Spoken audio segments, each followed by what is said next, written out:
Desire Power, Volume 3, Chapter 1. Emotive Power. Desire power is one of the many phases of personal power, of that personal power which flows into and through the individual from that great source of the all power of all things, which in this instruction is known as power. You do not create your own personal power of any kind, though. You may modify it, adapt it, develop it, and direct it. Power, the source of all power, has always existed and will always exist. You generate personal power by drawing upon the great source and fount of all power, by opening your natural channels to its inflow, and by supplying it with the proper physical and mental mechanism by means of which it is enabled to express and manifest itself efficiently. There are not, in reality, many distinct kinds of personal power, though there are many forms and phases of its expression and manifestations. Just as by means of being supplied with the appropriate apparatus, electricity is transformed into light, heat, energy, motive power, telegraphic power, telephonic power, and wireless message power, so is your personal power transformed into mental power and physical power, into thinking power, feeling power, and willing power, by reason of the various channels of expression and manifestation supplied to it. Personal power manifests along the lines of mental activity in three great forms, along the respective channels of feeling, thinking, and willing. These three channels, however, are not absolutely set apart and separated from each other, but on the contrary, have many interesting and connecting lines or channels of intercommunication. Their activities are closely coordinated. Accordingly, in practically all instances of mental activity, we find the coordination and blending of the activity of these great phases of mental activity. Desire is the highest wave of the waters of feeling or emotion. Feeling is the agreeable or disagreeable phase of a mental state. Emotion is a complex form of feeling into which is blended the element of the representative ideas of memory or imagination. Desire is the strong urge or pressure of emotion toward an idea or object which promises emotional satisfaction and content, or away from an idea or object which threatens emotional dissatisfaction or discontent. If the emotional urge becomes sufficiently strong, the desire develops a conational activity, i.e., an activity tending toward will action along the lines of the satisfaction and gratification of the desire. On one side, desire arises from emotion.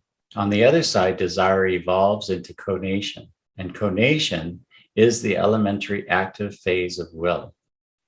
Before you can expect to understand the nature of desire, its laws, the principles of its development and application, you must first know something of the general form of mental activity of which it is the highest and most active phase, i.e., the mental activity known as emotion. Emotion is defined as an excitement of the feelings, whether pleasant or unpleasant, feeling being the agreeable or disagreeable side of any mental state. Feeling may be described as a simple emotional state, and emotion may be described as a complex state of feeling. The difference is a matter of degree and not of kind. Emotion, however, has idea blended with it, memories of previous experiences supplied by recollection or instinct, the latter reporting race memories. Simple feeling may arise from a purely physical cause, and no definite idea may be involved in it. But complex emotion necessitates the presence and influence of representative idea to direct it and to continue it beyond the stage of simple feeling. A leading teacher of psychology illustrated this distinction to his pupils by directing their attention to the analogy of the junction of the upper Mississippi and the Missouri rivers. He pictured the Missouri as a stream of representative ideas, and the upper Mississippi as a stream of simple feeling arising from sense impressions. The two streams meet. Their waters join and blending compose the complex lower Mississippi of emotion, now flowing to the Gulf of desire and will. The teacher, however, always cautioned his pupils to remember that this illustration was used merely for convenience, for feeling and idea are never so far apart before the junction in the mind as are the waters of the two rivers. The highest activities of feeling and emotion are known as affection and desire, respectively. Affection is defined as an emotional drawing of the mind toward any person or thing, which does not necessarily depart even when that person or thing is absent. In its latent state, affection may be termed a disposition or tendency toward a person or a thing. The term is usually employed to denote the state of emotional feeling toward persons, but it is also properly employed in connection with anything capable of exciting regard. Affection, likewise, has its negative aspect. In such aspect, the tendency or disposition is that of drawing away from, instead of drawing toward, the object or person arousing the emotional feeling. Positive affection arises from attraction. Negative affection arises from repulsion. Affection then is seen to be composed of the following two elements: the emotional feeling and the tendency or disposition to be attracted toward or repelled from the object arousing the emotional feeling. Desire is a more complex and more active phase of emotional feeling than is affection. Desire combines and includes the elements of affection, but it goes beyond the latter. It may be defined as the strong wish or inclination to attain, secure, reach, or to retain, hold, and own the object which has attracted it, or to get away from, escape, or be free from the object which has repelled it.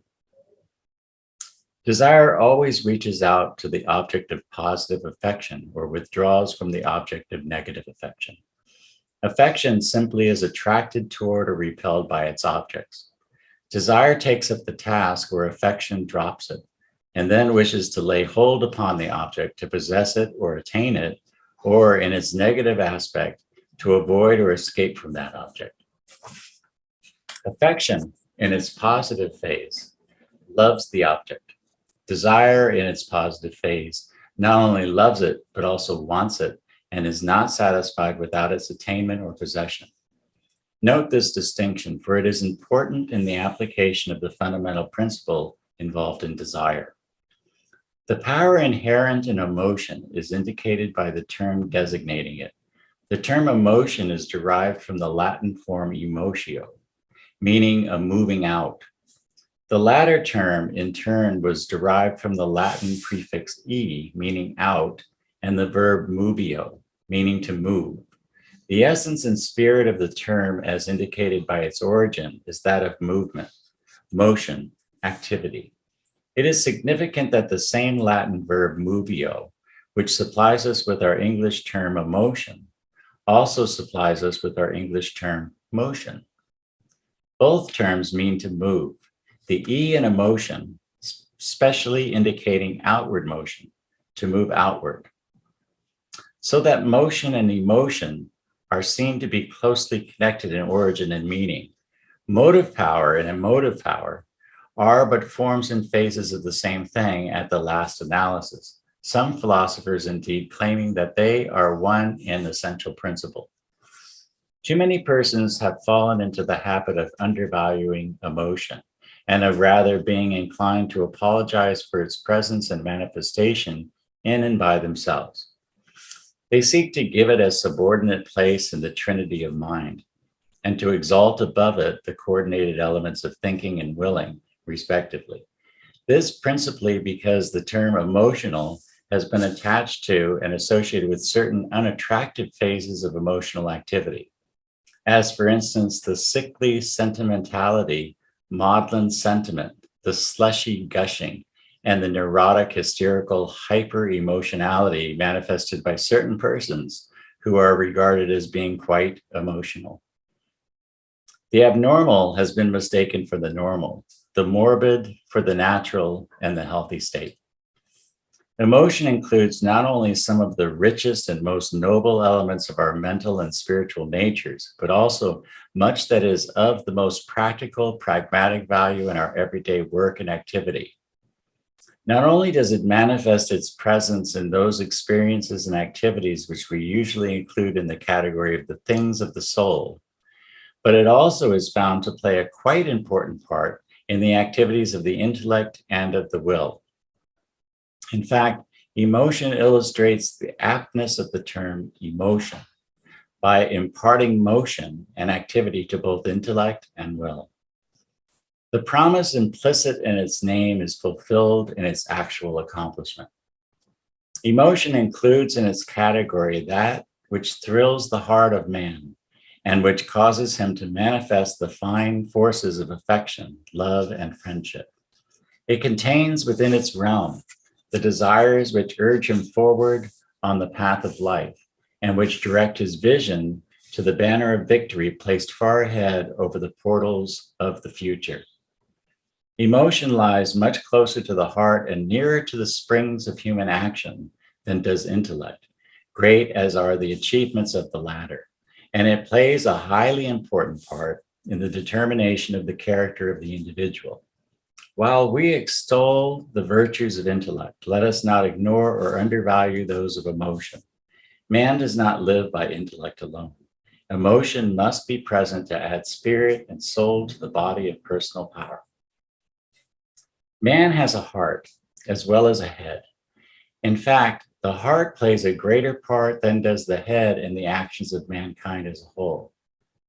Rob human action of the inspiration of the heart, and you have left but a cold mechanical product.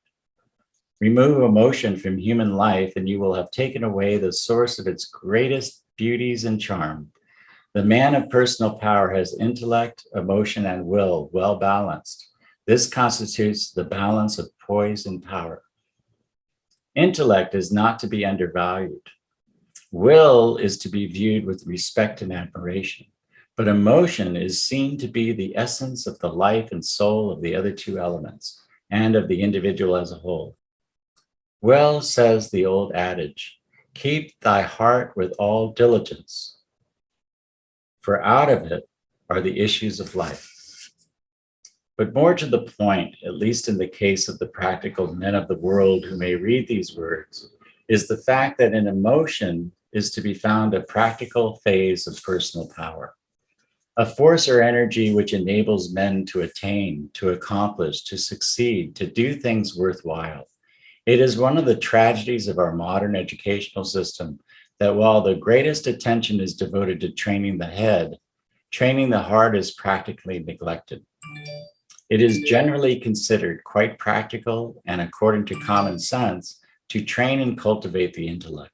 But usually, even to hint at the desirability of training and cultivating the emotions lays one open to the charge of being impractical and visionary. It is only when persons are shown the important part played by emotion in all the activities of intellect and will that they will even seriously listen to suggestions that emotion should be accorded attention in the educational field. Yet, as all psychologists know, the intellect is influenced, swayed, directed, and often entirely controlled by emotion. Many a man's greatest intellectual triumphs have resulted from the motive power supplied by emotion. Moreover, the will has its very roots embedded in emotion.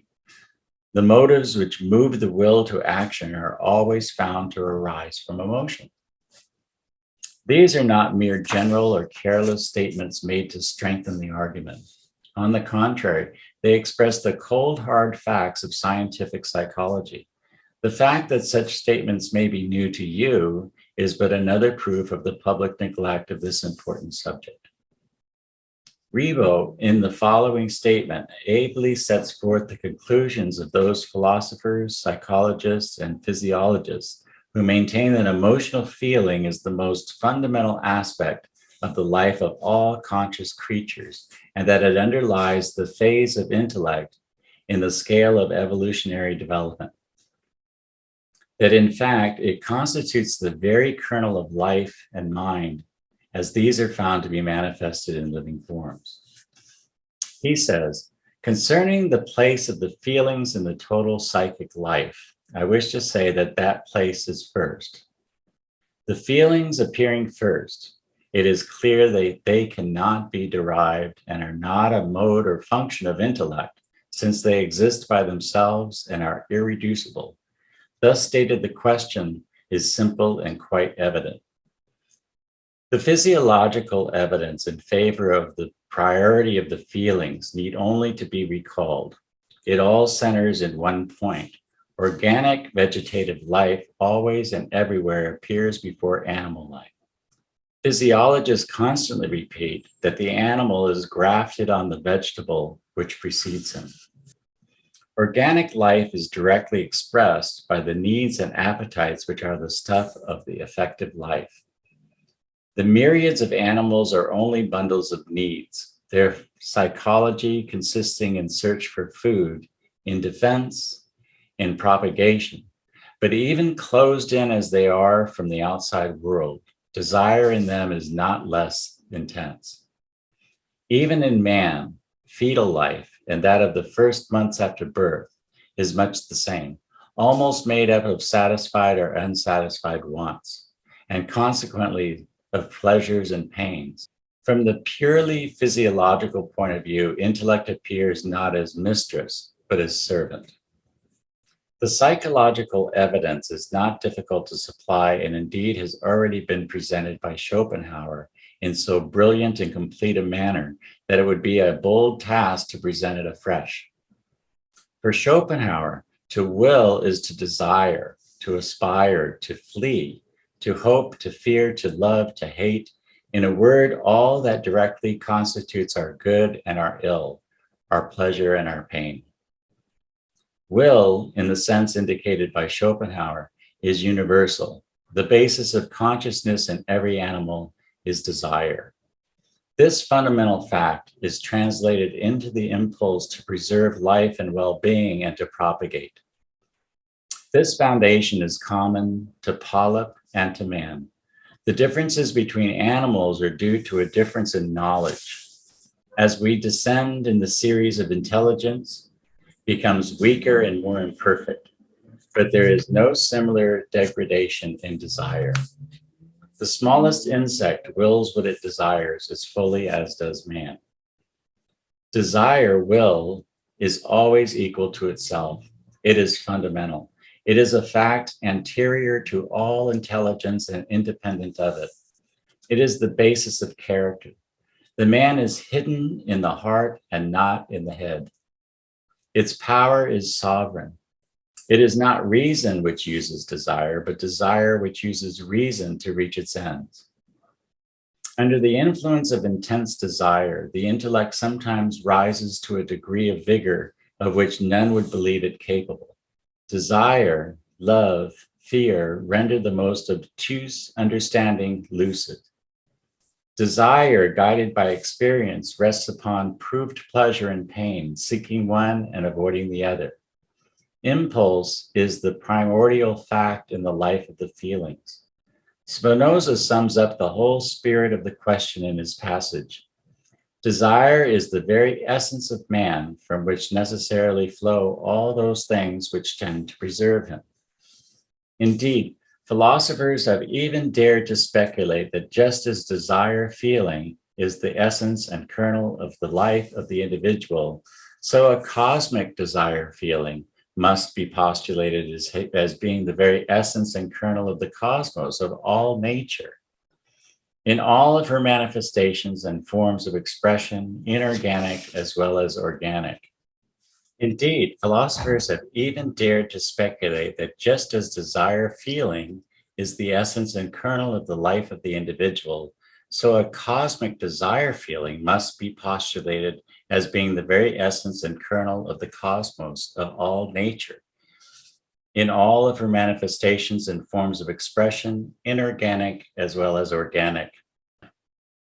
Along this same line are those metaphysical conceptions of the infinite power or infinite being as necessarily having desire feeling as its attribute. For otherwise it is asked, how may we conceive of the infinite ever having begun its manifestation and expression of the created world? Say certain metaphysicians, the infinite must have felt that creation was desirable, else it would never have created anything at all. Such speculation, however, is outside of our field here. We have mentioned it merely to illustrate how fundamental is the idea and how it ever asserts its power in man's philosophical thinking. Emotion, then, is perceived to be the great incentive to individual motion and action in human life, at least. It is no longer to be regarded as merely internal, subjective mental state. On the contrary, it is seen to be the internal phase of a mental activity striving to express itself in outward and external activity. Emotion is well called emotion. Emotion is an incentive to action, to mental and physical motion. Emotion strives ever to express itself in action. On its lower side, it blends into certain forms of sensation. On its upper side, it blends into will. Emotion is no more to be gauged by the neurotic, hysterical, hyper-emotionality miscalled emotion than is intellect to be gauged by the fantastic so-called reasoning of the inmate of a lunatic asylum, or that of the many outpatients of Bedlam whom we meet in everyday life. Neither emotion nor intellect is to be gauged by the perverted forms of these great mental activities. Men are accustomed to speak of intellect as the most potent of the powers of the mind, but they reckon ill who leave out emotion. Descartes said, "I think, therefore I am," but feeling is even more fundamental than is thought. And men say with even greater certainty, "I feel, therefore I am." Likewise, we are in the habit of quoting with satisfaction the aphorism, "As a man thinketh, so is he." But we fail to remember that the actual words of the aphorism are, "As a man thinketh in his heart, so is he." Here, thinketh in his heart really means feeleth in his heart. For the heart is the familiar figurative term employed to denote the seat of feeling, just as the head is employed to denote the seat of thinking. So at the last, then, our favorite aphorism is seen to read, "As a man feeleth in his heart, so is he." We are here not endeavoring to exalt emotion over thought and will, but are merely seeking to restore to its place in the trinity of mind a most important element of the mental power of man, which many persons have become accustomed to overlook and neglect. Or changing the figure of speech, we may say that in emotion, we have that cornerstone of the temple of mental power, which has been rejected by many of the modern builders. Without the element of emotive power, there can be no motive power in the human mind.